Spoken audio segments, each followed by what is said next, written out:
মাত্র ঈদের একদিন আছে, এই কারণে তাড়াতাড়ি করে গাটমাট সব বন্ধ করে লাইতেছে। 2-3 গাড়ি বালু নিয়ে গদিতে স্টক করে রাখতেছে, যেতে ঈদের পরে ভালো একটা লম্বা ছুটি কাটাইতে রে।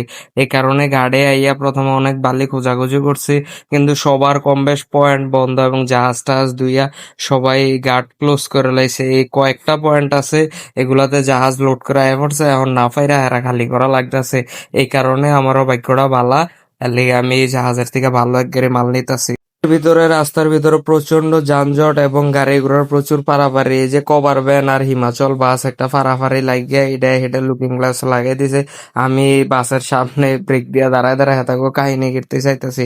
যাক, অবশেষে তারা সমাধান হইলো। সমাধান হওয়ার পরে আমি চলে আসলাম আমার গদির ভিতরে বালি নামানোর জন্য। অতিরিক্ত বৃষ্টি হওয়ার কারণে আমাদের গদির রাস্তাঘাটের অবস্থা খুব ভয়াবহ অবস্থা হয়ে রয়েছে। একশোট এক গাড়ি প্রথমে মাল নামে তুলিয়া এদিকে হালাইয়া অনেক কষ্ট করে গাড়িটা উড়াইছি, কারণ গাড়ি ডাইব্বা ডুইব্বা ফেকের ভিতরে অবস্থা খারাপ হয়ে গেছে। তার পরবর্তীতে কোম্পানির গাড়ি দিয়ে বিট বালি আনাইছি, আনাইয়া এই বালিটা সুন্দর করে এই জায়গার ভিতরে ফালাইয়া বিছাইয়া ফেক টেকটি যেগুলো আছে এগুলো সুন্দর করে একদম সমান করে দিতে হইব। দেওয়ার পরবর্তীতে আমি গাড়ি লাগাম, ওই কারণে অপেক্ষা করতেছি। এই যে আমার ড্রাম টাক দিয়া এনে বালি হালাইতেছি। বালু হালানোর দরকার ছিল আরো কম, কিন্তু বালু একটু অতিরিক্ত বেশি করে আছে। পরে বহুত কষ্ট করে এটি সমান টমান করে আমার গাড়ি লাগাইয়া বালি নামান শুরু করে দিছি। এটাই লাস্ট ট্রিপ, এটা মাইরা গাড়িটারে ধুইয়া সুন্দর করে থামাইলাম। কিন্তু আকাশটা যে এত পরিমাণে ভয়াবহ অন্ধকার এবং কালো হইয়া বজ্রপাত করতেছে দেখা খুব ভালো লাগতেছে।